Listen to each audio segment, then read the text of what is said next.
नमस्कार दोस्तों, आप सभी का स्वागत है हमारे YouTube चैनल अक्षत विजन पर। दोस्तों, आज हम महाभारत के उन सभी पापियों के द्वारा किया गया पाप और उनको मिली सजा के बारे में बात करेंगे। तो आइए जानते हैं। नंबर 1, दुर्योधन।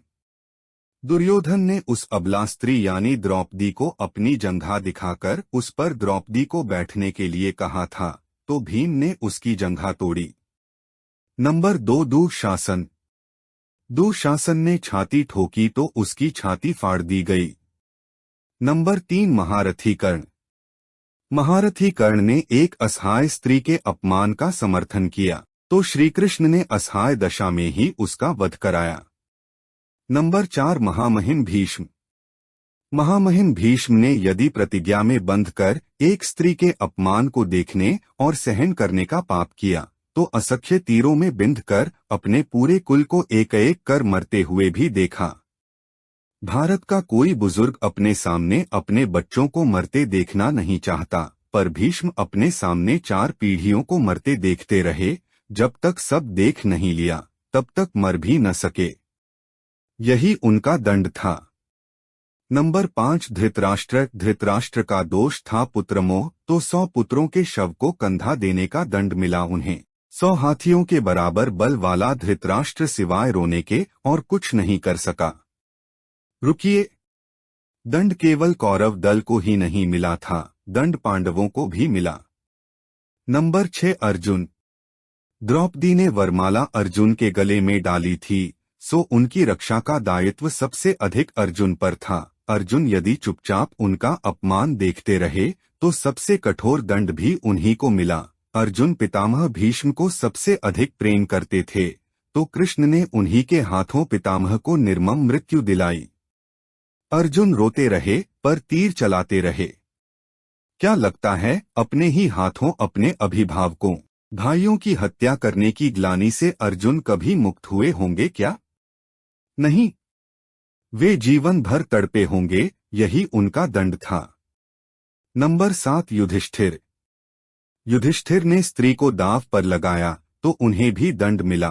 कठिन से कठिन परिस्थितियों में भी सत्य और धर्म का साथ नहीं छोड़ने वाले युधिष्ठिर ने युद्धभूमि में झूठ बोला और उसी झूठ के कारण उनके गुरु की हत्या हुई। यह एक झूठ उनके सारे सत्यों पर भारी रहा।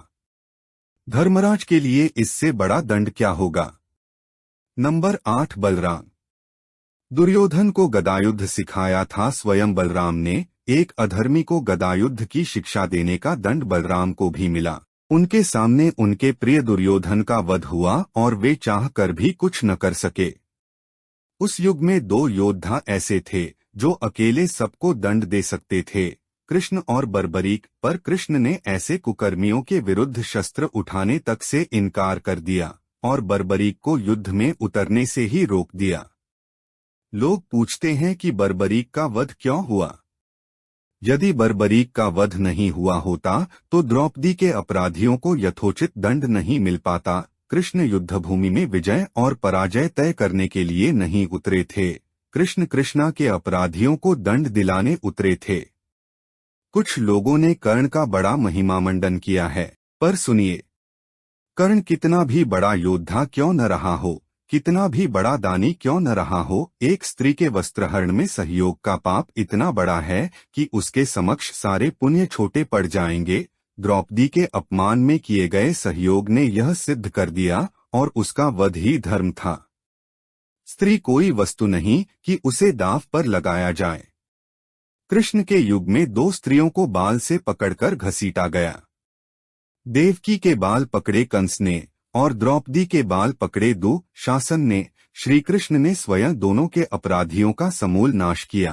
किसी स्त्री के अपमान का दंड अपराधी के समूल नाश से ही पूरा होता है, भले वह अपराधी सबसे शक्तिशाली ही क्यों न हो।